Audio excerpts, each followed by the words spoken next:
নমস্কার বন্ধুরা, আমি ডক্টর প্রসেনজিৎ। আমার চ্যানেলে আপনাদের প্রত্যেককে স্বাগত। প্রত্যেক দিনের মতো আমি বিভিন্ন রকম হোমিওপ্যাথিক ওষুধ দ্বারা বিভিন্ন রকম রোগের প্রতিকার সম্বন্ধে কিছু তথ্য, কিছু ইনফরমেশন, কিছু জানা অজানা কথা আমি শেয়ার করে থাকি আমার এই প্ল্যাটফর্ম থেকে আপনাদের সঙ্গে। আজ তার অন্যথা নয়, আজকে আমার বিষয়বস্তু হচ্ছে গাউট। দেখুন, গাউট যে কথাটা, এই টার্মোলজিটা এসছে হচ্ছে ইউরিক অ্যাসিড ফর্মেশন থেকে। এখন ইউরিক অ্যাসিড ফর্মেশন আমাদের শরীরে দু রকম ভাবে হতে পারে। সেটা হচ্ছে আমরা যে খাবার ইনটেক করি তার মধ্যে পিউরিনস থাকে। পিউরিনস ডিভাইডেড আমাদের বডিতে মেটাবলিজম হওয়ার পর পিউরিনস ব্রেক ইনটু ইউরিক অ্যাসিড। এবার সেই ইউরিক অ্যাসিড ডিপোজিট হতে পারে যদি প্রচুর পরিমাণে পিউরিনস খাওয়া হয়, মানে যে খাবার খাই তার মধ্যে প্রচুর পরিমাণে পিউরিনস থাকে বা সেই ধরনের খাবারই আমরা চুজ করি, সেক্ষেত্রে কিন্তু ইউরিক অ্যাসিড আমার বডিতে অ্যাসিমিলেশন বেশি হবে। তার পাশাপাশি আরেকটা জিনিস থাকে, সেটা হচ্ছে ডিঅ্যাসিমিলেশন আর cleaning out the uric acid from the body throughout kidney process, excretion process. সেখানে যদি কিডনিতে ফিল্ট্রেশনটা ঠিকঠাক না হয় তাহলে কিন্তু ইউরিক অ্যাসিড স্টাক আপ হবে বডিতে। তাহলে একদিকে ইনটেক বাড়তে পারে, সেক্ষেত্রে বাড়তে পারে, তার চান্সেস হচ্ছে 10%। আর আরেক দিক থেকে ক্লিনিং আপ যদি না হয় সেক্ষেত্রে কিন্তু ইউরিক অ্যাসিড বাড়তে পারে, সেটার চান্সেস হচ্ছে 90%, যেটা নর্মাল কোর্সে দেখা গেছে। এখন ঘটনা যেটা, সেটা হচ্ছে বডিতে ইউরিক অ্যাসিড পরিমাণের বাড়ার ফলেই আমাদের এই ধরনের সিমটমসটা হয়, যেটাকে সাধারণত আমরা ইউরিসেমিয়া বলে থাকি বা হাইপার ইউরিসেমিয়া বলি, হাইপার ইউরিসেমিয়া। এখন ঘটনা যেটা, সেটা হচ্ছে এই যে হাইপার ইউরিসেমিয়া, এই ইউরিক অ্যাসিড লেভেলটা শরীরের পক্ষে বাড়াটা কিন্তু খুব একটা বেশি ক্ষতিকারক নয়, কারণ ইউরিক অ্যাসিড সরাসরি শরীরের ডাইরেক্টলি কোনো ক্ষতি করে না। ক্ষতি করে যেটা, সেটা হচ্ছে ইউরিক অ্যাসিড ডিপোজিশন যদি হয়, ইট ফর্ম এ ক্রিস্টাল ফর্মেশন করে, এবং ক্রিস্টালগুলো কিন্তু আপনার মনোসোডিয়াম ইউরেটের স্ট্রাকচার দেখতে অনেকটা আলপিনের মতন সরু সূক্ষ্ম টাইপের পিন লাইক স্ট্রাকচার হয়। এবার যেখানে সেটা জমে, সেটা অনেকগুলো ক্রিস্টাল একসঙ্গে ফর্মেশন হয়, এবং সেক্ষেত্রে ওই ধারালো অংশ বা সুচালো বা নিডলাক সেন্সেশন হওয়ার জন্য that may be pinged up to the muscles, to the tendons, to the nerve, যে কারণে পেনটা কিন্তু আপনার ভীষণ ইন্টেন্সিভ পেন হবে, ভীষণ অ্যাগ্রাভেটিভ পেন হবে, ইলেকট্রিফাইং অফ পেন হবে, ভয়ঙ্কর পেন, মানে টেন্ডারনেস টু টাচ, এরকম সিচুয়েশন হবে। অনেক সময় আমরা একটা ট্রপি টাইপের দেখতে পারি, অ্যাসিমিলেশনস অফ আপনার ইউরিক অ্যাসিড ক্রিস্টাল, সেক্ষেত্রে একটা ফুলে ওঠে। ম্যাক্সিমাম ক্ষেত্রে ফুলে যাওয়ার চান্স হচ্ছে বেস অফ দ্য বিগ টো, মানে ফ্যালাঞ্জাস আর মেটাটার্সালের জয়েন্টে, সে সমস্ত জায়গায় কিন্তু হওয়ার চান্সেসটা বেশি। এছাড়াও অন্যান্য শরীরে অন্যান্য অঙ্গেও হয়। তো এবার কেন হয়, কিভাবে হয়, এর জন্য কি সিমটমস আমরা লক্ষ্য করতে পারি, কি চিহ্ন লক্ষণ আমরা দেখতে পারি, এবং তার জন্য হোমিওপ্যাথিকে কি ফ্যান্টাস্টিক মেডিসিন আছে সেটা জানার জন্য সঙ্গে থাকুন, জুড়ে থাকুন ভিডিও শেষ অবধি। শুরু করার আগে সেই বিশেষ কথাটা, যারা আমার চ্যানেলে নতুন, যারা আমার চ্যানেল ভিউ করছেন কিন্তু এখনো পর্যন্ত চ্যানেলটা সাবস্ক্রাইব করেনি, তাদের কাছে রিকোয়েস্ট তারা অবশ্যই চ্যানেলটা সাবস্ক্রাইব করে দেবেন। যারা চ্যানেলে পুরনো, যারা অলরেডি চ্যানেলটা সাবস্ক্রাইব করেছেন, তাদের অসংখ্য অসংখ্য ধন্যবাদ আমার এই জার্নিতে জুড়ে থাকার জন্য। তো চলুন শুরু করা যাক আজকের বিষয়বস্তু, গাউট।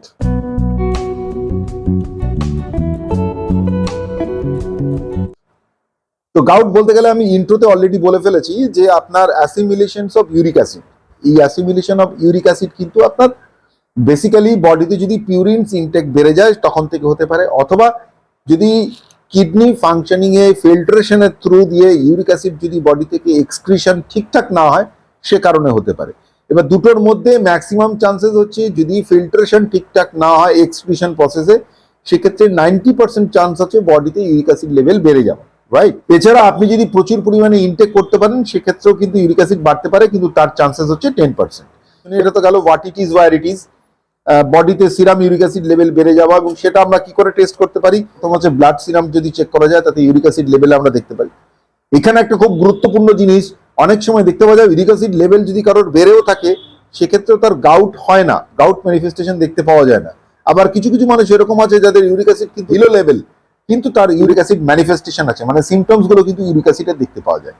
সেই ধরনের মানুষের ক্ষেত্রে, যাদের ক্ষেত্রে ইউরিক অ্যাসিডের লেভেল এক্সিড করে গেছে অথচ ইউরিক অ্যাসিডের কোনো সিমটমস পাওয়া যাচ্ছে না, তাদের ক্ষেত্রে কিন্তু আমরা সাইনোভিয়াল ফ্লুইড টেস্ট করতে পারি, যেটা জয়েন্টে যে ফ্লুইড গুলো থাকে বিগ জয়েন্টস গুলোতে, সেখান থেকে ফ্লুইড নিয়ে স্যাম্পেল গুলো চেক করার পর যদি দেখি ওখানে ইউরিক অ্যাসিডের ক্রিস্টাল আছে, তাহলে সেক্ষেত্রে কিন্তু ধরে নেওয়া যেতে পারে যে প্যাথোলজিক্যালি তিনি কিন্তু ইউরিক অ্যাসিডের একজন পেশেন্ট।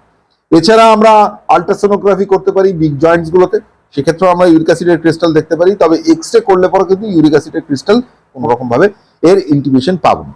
এবার আমরা সরাসরি চলে আসছি কজেটিভ মেকানিজমের ক্ষেত্রে। দেখুন, কজেটিভ মেকানিজমে ব্লাডে ইউরিক অ্যাসিড লেভেল বাড়ার মূল কারণটা কি সেটা দেখতে হবে। আমি যে প্রথমে বলেছিলাম যে খাবারগুলো আমরা খাই তার মধ্যে যদি পিউরিনস বেশি থাকে, এবার কোন কোন খাবারগুলো যার মধ্যে আপনার পিউরিনসের পরিমাণ বেশি থাকতে পারে? প্রথমেই যেটা সেটা হচ্ছে রেড মিট, তার মধ্যে পিউরিনসের পরিমাণ প্রচন্ড পরিমাণে থাকে। চিকেন পরিমাণে কম থাকে, মাটনে সব থেকে বেশি থাকে। ফিশ হতে পারে বড় পাকা, মানে 1 কিলো 2 কিলোর উপরে যে ফিশগুলো আছে, ভারী মাছ, সেগুলোর ক্ষেত্রে হতে পারে। সি ফুডস বা শ্রিম্প, শেল ফিশ যেগুলো আছে, বা আপনি বিনসের কথা বলতে পারি, বিনসের মধ্যে হতে পারে, ড্রাইড মাশরুমের মধ্যে হতে পারে, স্পিনাচ মানে পালং শাকের মধ্যে হতে পারে। এছাড়া ধরুন এক্সেস পরিমাণে যদি আপনি অ্যালকোহল ইনটেক করেন, তাহলে অ্যালকোহলের থেকে সরাসরি পিউরিনস কিন্তু ইনক্রিজ করবে না বডিতে, বাট গাউট হওয়ার প্রবণতা বাড়িয়ে দেয় যদি অ্যালকোহল ইনটেক আপনি বাড়াতে থাকেন, বা আপনার একটা স্টেবল রেগুলার অ্যালকোহল ইনটেক থাকে, গাউট ম্যানিফেস্টেশন হওয়ার চান্সেস কিন্তু আপনার থাকে। এছাড়া sugar sweetened beverage drinking, soft drinks যেগুলোকে আমরা বলি, সেগুলোর ক্ষেত্রে কি অ্যাসিড ম্যানিফেস্টেশন হয়ে যাওয়ার চান্সেসটা বেশি, কারণ এগুলো গাউটের সঙ্গে কিন্তু লিঙ্কড।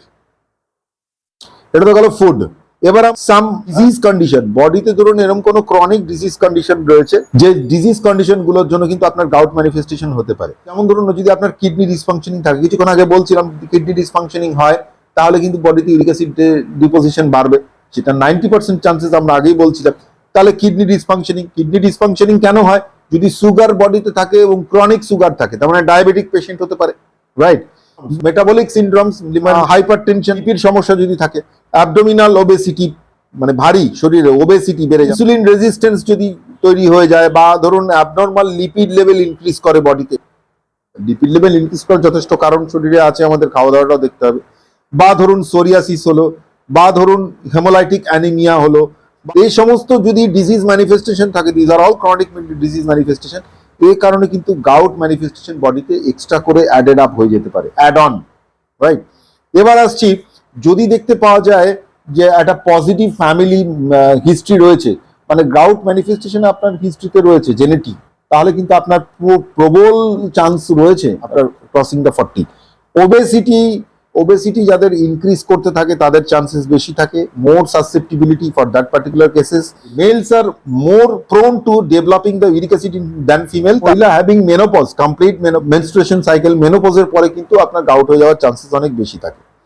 এছাড়া ধরুন এমন কোন ড্রাগস আপনি নিচ্ছেন যে ড্রাগস গুলো থিয়াজাইড ডায়োরিটিক টাইপের, থিয়াজাইড ডায়োরিটিক মেডিসিনস বলতে গেলে পরে ধরুন অ্যাসপিরিন হতে পারে, বিটা ব্লকার হতে পারে, বা ইমিউনোসাপ্রেসিভ ড্রাগস হতে পারে যেমন সিক্লোস্পোরিন। ধরুন আপনি ভিটামিন ডি সাপ্লিমেন্ট এক্সেস পরিমাণে নিচ্ছেন, এই সমস্ত ক্ষেত্রে কিন্তু গাউট ম্যানিফেস্টেশন দেখতে পাওয়া যায়।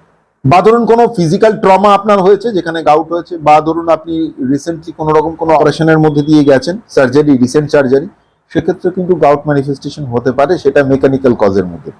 তো these are all the cause and risk factor আমি বললাম আপনাকে। এবার আমরা সরাসরি চলে আসবো সাইন এন্ড সিমটমস এর ক্ষেত্রে, রাইট? প্রথম যেটা সেটা হচ্ছে pain in Joints. Gout manifestation যদি হয় তাহলে বেসিক্যালি আমরা কিন্তু জয়েন্টসে পেইন দেখতে পাবো, হ্যাঁ, affecting the metatarsal and phalanges joint, মানে base of the big toe, সেখানে কিন্তু গাউটের ট্রপি গ্রোথটা হয়। ট্রপি গ্রোথ মানে ফুলে যাওয়ার মতন একটা অংশ, একটা সোয়েলিং টাইপের হয়। তার কারণ ওখানে আপনার মোনোসোডিয়াম ডাইউরেটের কনসেন্ট্রেশন গুলো বা ফ্লেক্স গুলো সেগুলো ডিপোজিশন হতে থাকে, এবং তার ফলে কিন্তু একটা ওভারগ্রোথ তৈরি হয়, এবং সেই জায়গাটাকে বেসিক্যালি পোডাগ্রা বলে। এই গ্রোথটা যদি থাকে তাহলে জয়েন্টের মধ্যে একটা গ্যাপ জেনারেশন হতে পারে, এবং পরবর্তী ক্ষেত্রে কিন্তু আমরা পেইন জেনারেশন দেখতে পারি। This is specifically for the gout manifestation. এরপরে আমরা আসছি জয়েন্ট এফেক্টের ক্ষেত্রে। দেখুন ম্যাক্সিমাম ক্ষেত্রে দেখতে পাওয়া যায় base of the small big toe, পায়ের বুড়ো আঙ্গুলের জয়েন্টে কিন্তু ম্যাক্সিমাম ক্ষেত্রে গাউট ম্যানিফেস্টেশন দেখতে পাওয়া যায়। তার মানে এই নয় শুধু সেখানেই হয়, সমস্ত বিগ জয়েন্ট গুলোর মধ্যে হতে পারে। এলবো জয়েন্ট হতে পারে, নি জয়েন্ট হতে পারে, রিস্ট জয়েন্ট হতে পারে, বা শোল্ডার জয়েন্ট হতে পারে। এই সমস্ত প্রত্যেকটা জয়েন্টে, বা ফিঙ্গার জয়েন্টও হতে পারে, হাতে বা পায়ের প্রত্যেকটি জায়গাতেই গাউট ম্যানিফেস্টেশন হয়ে যাওয়ার চান্সেসটি কিন্তু অনেক বেশি। পরবর্তী ক্ষেত্রে আমরা আসছি গাউট ম্যানিফেস্টেশনের জন্য ভেরি ইম্পর্টেন্ট, যেটা আমরা বেসিক্যালি দেখতে পাই, যেখানে গাউট ম্যানিফেস্টেশনটা হবে সেখানে একটা ট্রপিক জেনারেশন হবে। যেখানে ট্রপিক জেনারেশন হবে সেখানে কিন্তু সোয়েলিং থাকবে, মানে ফোলা থাকবে, থাকবে হচ্ছে রেডনেস, একটা লাল ভাব থাকবে, এবং থাকবে হচ্ছে প্রচন্ড হিট জেনারেশন। আপনি হাত দিয়ে টাচ করলে পরে সেই জায়গাটায় কিন্তু গরম বোধ করবেন।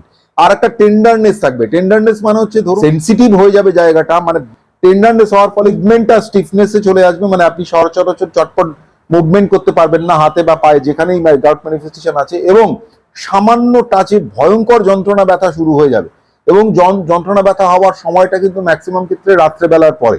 যদি এরকম ম্যানিফেস্টেশন আমরা দেখতে পারি তাহলে সেক্ষেত্রে কিন্তু আমরা অবশ্যই ধরে নেব এবং we must consult with a doctor whether I am suffering with gout or not.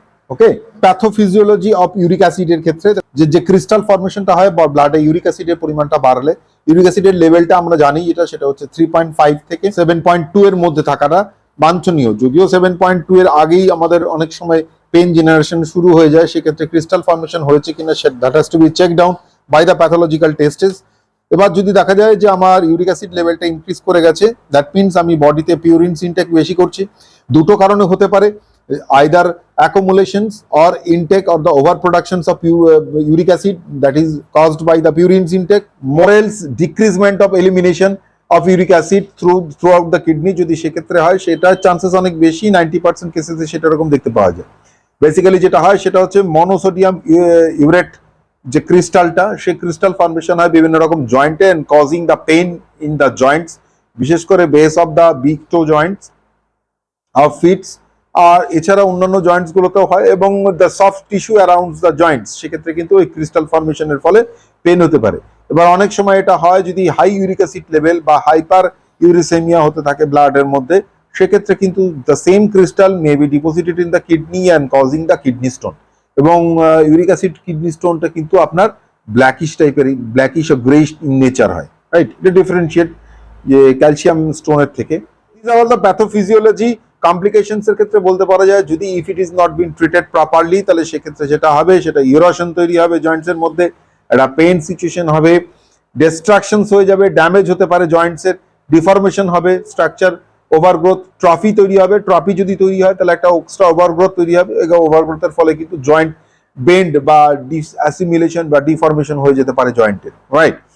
এটা পায়ের ক্ষেত্রে তো ম্যাক্সিমাম ক্ষেত্রে দেখতে পাওয়া যায়, পায়ের বুড়ো আঙ্গুলটা একটু ব্যাকা টাইপের হয়ে যায় এবং উঁচু মতন অংশ বাঁ দিকে ঠেলে বেরিয়ে আসে, সেটা ট্রপি ফর্মেশনের জন্য। এবং এটা কিন্তু আপনার বিভিন্ন জয়েন্টে হতে পারে, হ্যান্ড জয়েন্টে হতে পারে, ফিট জয়েন্টে হতে পারে, বা ধরুন আপনার অ্যাকিলিস টেন্ডনে হতে পারে, রিস্ট জয়েন্টে হতে পারে, এলবো জয়েন্টে হতে পারে, যে কোনো বিগ জয়েন্টে হতে পারে ট্রপি ফর্মেশন। এছাড়া কখনো কখনো দেখতে পাওয়া যায় কিডনিতেই আমরা এই স্টোন দেখতে পারি। This are all the complications of the gout. আমরা স্ট্রেট চলে আসছি best homeopathic medicine that can be administered in case of gout, এবং সেক্ষেত্রে will get a fantastic result. The top most effective, most designated and most common medicine which are administered at the case of gouts, colchicum অটামলে আমরা 200 পদ্ধতিতে দেওয়ার চেষ্টা করি, 2 ফোঁটা করে দিনে 2 বার।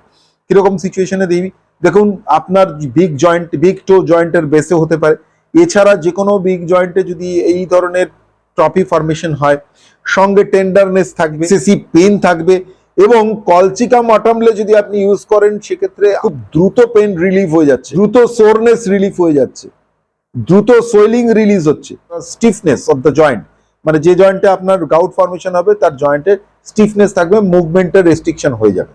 সন্ধ্যেবেলার দিকে এর অ্যাগ্রাভেশনটা ম্যাক্সিমাম ক্ষেত্রে দেখতে পাওয়া যায়, রাইট? এবার আমরা চলে আসছি বেনজোইক অ্যাসিডিকামের ক্ষেত্রে, মানে বা অ্যাসিড বেনজোইক। অ্যাসিড বেনজোইকের ক্ষেত্রে আমরা অ্যাসিড বেনজোইক অবশ্যই 200 পটেন্সিতে নেওয়ার চেষ্টা করব। এর কিছু রেড লাইন সিমটমস সম্বন্ধে আপনাকে বলে দিই। দেখুন, বিগ জয়েন্টে কিন্তু এই ধরনের সিচুয়েশন বা ম্যানিফেস্টেশন আমরা দেখতে পাবো, বিশেষ করে অ্যাঙ্কেল জয়েন্টের ক্ষেত্রে বা নি জয়েন্টের ক্ষেত্রে কিন্তু আমরা দেখতে পারি, ঠিক আছে? যে সমস্ত নোটস গুলোর কথা বললাম বা বিগ জয়েন্টস এর কথাগুলো বললাম, সেখানে নোট ফর্মেশন বা নোট ডিপোজিশন হতে পারে ইউরিট ক্রিস্টালে, ওই যে মনোসোডিয়াম ইউরেটের যে ক্রিস্টাল গুলো সেগুলো ডিপোজিশন হয়, সেক্ষেত্রে কিন্তু স্লোলি সোয়েলিং কিন্তু থাকবে এবং যেটা প্রচন্ড সোরনেস বা পেইনফুল থাকবে। এর অ্যাগ্রাভেশন বা সিভিয়ারিটি টাইম হচ্ছে রাত্রেবেলা, ম্যাক্সিমাম ক্ষেত্রে রাইট সাইডেই দেখতে পাওয়া যায়, অন্যান্য সাইডেও হতে পারে এমন নয়, তবে most prone two having the gout formation in right side. এছাড়া বাথরুমের মধ্যে প্রচন্ড ফেনা থাকবে এবং ঝাঁঝালো গন্ধ থাকবে। যদি এরকম হয় তাহলে আমরা কিন্তু অবশ্যই অ্যাসিড বেনজোইকাম দেওয়ার চেষ্টা করবো 2 ফোঁটা করে দিনে 2 বার। এবার আসছি লিডাম্পালের ক্ষেত্রে।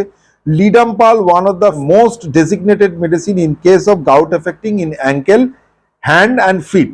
হাতে পায়ে বা অ্যাঙ্কেল জয়েন্টে যদি আমরা দেখতে পারি গাউট, সেক্ষেত্রে কিন্তু আমরা লিডাম্পালের কথা ভাববো। এবং এখানে যে জায়গায় বা যে জয়েন্টে পেইন জেনারেশন হবে বা ক্রিস্টাল ফর্মেশন হবে বা গাউট পেন হবে, সেখান থেকে পেইনটা আপওয়ার্ড মুভমেন্ট হবে, আপওয়ার্ড জেনারেশন হবে। কোনোইতে হলে পরে সেখান থেকে শোল্ডারের দিকে পেইন অ্যাগ্রাভেট করতে পারে, ক্র্যাকলিং সাউন্ড অনেক সময় থাকতে পারে। বা গাউটের জন্য তো ledum pal one of the fantastic medicine for reduce down the electrifying pain. আমরা 200 পটেন্সিতে নেওয়ার চেষ্টা করব, সকালবেলা একবার নেওয়ার চেষ্টা করব, অথবা 1 mg পোটেন্সিতেও নিতে পারি একবার। এবার আমরা চলে আসছি বারবারিস ভালগারিস এর ক্ষেত্রে। Berberis vulgaris is a fantastic medicine which is most effective to reduce down the high uric acid level. বিশেষ করে যেটা করে সেটা হচ্ছে এটা মনোসোডিয়াম ইউরেট যে ক্রিস্টালগুলো হয় সেই ক্রিস্টালকে ডিজলভ করার জন্য one of the fantastic medicine, right.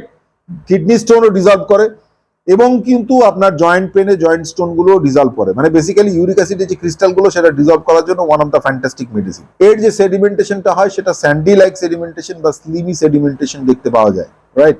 Benzoic অ্যাসিডের ক্ষেত্রে আমরা রাইট সাইডে প্রমিনেন্সি দেখছিলাম, আমরা বারবারিস ভালগারিসের ক্ষেত্রে কিন্তু লেফট সাইডের প্রমিনেন্সি দেখতে পাবো, রাইট। তো আমরা বারবারিস ভালগারিস 200 পুষে 2 ফোঁটা করে দিনে 2 বার। এরপরে আমরা আসছি berberis pentarkan. It's a trade medicine, WSA কোম্পানির ট্রেড মেডিসিন বারবারিস পেন্টারকান। এখানে শুধু বারবারিস পেন্টারকান নয়, বারবারিসের সঙ্গে সঙ্গে লাইকোপোডিয়ামও রয়েছে, আর্টিকা ইউরেন্সও রয়েছে। আমরা আলাদা করে বারবারিস ভালগারিসের সঙ্গে আর্টিকা ইউরেন্স নিতে পারি। আর্টিকা urens one of the fantastic medicine two reduce down the uric acid concentration in blood. তার কারণ হচ্ছে সেটা হচ্ছে এটা উইদিন শর্ট কাট অফ ডিউরেশনের মধ্যে অ্যাকিউট গাউট অ্যাটাককে রিডিউস ডাউন করে। মানে সেক্ষেত্রে আর্টিকা ইউরেন্সকে ইউরিক অ্যাসিডের অ্যান্টি গাউট মেডিসিনও বলা হয়ে থাকে, তার কারণ খুব দ্রুত এর এফেক্টিভিটিটা ভীষণ দ্রুত। তো আমরা বারবারিস ভালগারিসের সঙ্গে ইউরিক অ্যাসিড মিশিয়েও নিতে পারি 15 ফোঁটা, 4 ভাগে বা 20 ফোঁটা করে 4 ভাগের 1 ভাগ কাপ জলে দিনে 3 বার। অথবা আমরা বারবারিস পেন্টারকান নিতে পারি বা পিকেটি 15, সেটার মধ্যে কিন্তু এই কম্বিনেশন দুটোই রয়েছে। আমরা 2টো করে ট্যাবলেট দিনে 2 বার নেওয়ার চেষ্টা করতে পারি এবং will get a fantastic result in that particular case. আমি ফটোগুলো দিয়ে দেবো, প্রত্যেকটা মেডিসিনেরই ফটো দিয়ে দেবো, আপনি আপনার প্রয়োজন মতন বা সুবিধা মতন বা রিকোয়ারমেন্ট মতন মেডিসিনগুলো নিয়ে নিতে পারেন। আসছি ব্রায়োনিয়া আলবার ক্ষেত্রে। দেখুন, ব্রায়োনিয়া আলবা যদি স্লাইটেস্ট মুভমেন্টে ওরসেন হয়ে যায়, স্লাইট মুভমেন্টে ওরসেন, বেসিক্যালি ব্রায়োনিয়ার সিমটমসই এটা। যদি এইরকম সিচুয়েশন দেখতে পাওয়া যায় তাহলে কিন্তু আমরা ব্রায়োনিয়া নিতে পারি। নট নেসেসারি ব্রায়োনিয়া শুধুমাত্র মেডিসিন যেটা নিলে পরে আপনি গাউটে খুব একটা ভীষণ এফেক্টিভিটি পাবেন, তবে কাপল অফ মেডিসিনের সঙ্গে আপনি ব্রায়োনিয়া নিতে পারেন যদি দেখতে পাওয়া যায় যদি থাকে, যদি দেখতে পাওয়া যায় আপনার পেন অ্যাগ্রাভেট করছে, যদি হিটে রিলিভড হয় বা প্রেসারে রিলিভড হয়, তাহলে কিন্তু আমরা ব্রায়োনিয়া নিতে পারি, রাইট। ব্রায়োনিয়া অবশ্যই আমরা 200 পোটেন্সিতে নেব। যদি কনস্টিপেশনের ম্যানিফেস্টেশন থাকে তাহলে কিন্তু আমরা 1 mg পোটেন্সিতেও ব্রায়োনিয়া নিতে পারি। Will get a fantastic result. 2 ফোঁটা করে একবার নেওয়ার চেষ্টা করবো সকালবেলায়। এরপরে আমরা আসছি লাইকোপোডিয়ামের ক্ষেত্রে। Lycopodium one of the fantastic medicine. আমি বারবারিস পেন্টারকিনের কথা বললাম, সেখানে লাইকোপোডিয়াম ছিল। লাইকোপোডিয়াম গাউট হচ্ছে যদি হিলে ম্যানিফেস্টেশন দেখতে পাওয়া যায়, one of the fantastic medicine for the gout. Chronic gout symptoms থাকে বা ম্যানিফেস্টেশন থাকে, সেক্ষেত্রে চকি ডিপোজিশনস আমরা কিন্তু দেখতে পাবো in case of lycopodium, right. তো লাইকোপোডিয়াম আমরা তখন 200 পোটেন্সিতে নেওয়ার চেষ্টা করব, 2 ফোঁটা করে দিনে একবার সকালবেলা নেওয়ার চেষ্টা করব। বা লাইকোপোডিয়াম আমরা 1 mg নিতে পারি, সেক্ষেত্রে আমরা সপ্তাহে 2 বার নেব, রবিবার বা বুধবার, মানে 3 দিন ইন্টারভেলে, right. Last but not the least, causticum is a fantastic medicine for the gout manifestation if it is been seen in elbow joint. যদি এলবো জয়েন্টের ক্ষেত্রে আমরা এই ধরনের সিচুয়েশন আমরা দেখি তাহলে অবশ্যই কিন্তু আমরা কাস্টিকাম নেওয়ার চেষ্টা করব। যদি ওয়ার্মথ মানে হিটে কিন্তু এর পেন রিলিভড হয়, কাস্টিকাম কিন্তু আমার ইউরিক অ্যাসিড লেভেলকে রিডিউস করার জন্য one of the fantastic medicine, right. Causticum আমরা 200 পোটেন্সিতে একবার সন্ধ্যাবেলায় নেওয়ার চেষ্টা করব। এর ক্ষেত্রে কিছু লিমিটেশনস আছে খাওয়া দাওয়ার ক্ষেত্রে। দেখুন, দই বা সয়াবিন বা বিনস এই জাতীয় খাবার আমাদের কম ইনটেক করতে হবে। লো পিউরিন ফুডস, যার মধ্যে পিউরিন পরিমাণ কম থাকে, মানে পিউরিন থাকে ম্যাক্সিমাম দেখতে পাওয়া যায় মিটসের ক্ষেত্রে পিউরিন থাকে, ফিশ বা স্টারফিশ, শেলফিশ বা ধরুন বিনসের ক্ষেত্রে বা শ্রিম্পের ক্ষেত্রে, স্পিনাচের ক্ষেত্রে আমরা দেখতে পারি। অ্যালকোহল ইনটেককে রিডিউস করে দিতে হবে, ওয়াটার ইনটেকটাকে বাড়িয়ে দিতে হবে। কোকোনাট ওয়াটার খেতে পারেন, বাটার মিল্ক খেতে পারেন, গ্রিন টি নিতে পারেন, লেমন ওয়াটার নিতে পারেন। যদি এই সমস্ত জিনিসপত্র আপনি মেনে চলেন তাহলে you will get a fantastic result for uric acid manifestation that can be manage by the homeopathy. তো এই ইনফরমেশনটা যদি আপনার ক্ষেত্রে ইফেক্টিভ মনে হয়, যে ভিডিও যে মেডিসিনগুলো কথা বললাম সেগুলো যদি আপনি ব্যবহারিক প্রয়োগে খুব ভালো ফল পান, অবশ্যই আমাকে কমেন্ট বক্সে কমেন্ট করে জানাবেন। ভিডিওটা ইনফরমেটিভ হবে তাহলে অবশ্যই ভিডিওটা লাইক করে দেওয়ার চেষ্টা করবেন। যারা চ্যানেলে নতুন তারা অবশ্যই চ্যানেলটা সাবস্ক্রাইব করে দেবেন এবং বেল আইকনটা ক্লিক করে দেবেন, ছড়িয়ে দেবেন আপনার পরিচিত বন্ধু বান্ধবদের মধ্যে। যারা চ্যানেলে পুরনো তারা অবশ্যই চ্যানেলটা সাবস্ক্রাইব করে দিয়েছেন এবং ভিডিওগুলো শেয়ার করছেন, তার জন্য অসংখ্য ধন্যবাদ আমার সাথে আমার এই জার্নিতে জুড়ে থাকার জন্য। এখন অনেক ইনফরমেশন দেওয়া বাকি আছে, জুড়ে থাকুন, দেখতে থাকুন। দেখা হবে অন্য কোনো একটা ভিডিওতে অন্য কোনো ইনফরমেশন নিয়ে। ততক্ষণ পর্যন্ত ভালো থাকুন, সুস্থ থাকুন। নমস্কার, বন্দে মাতরম, থ্যাংক ইউ ভেরি মাচ।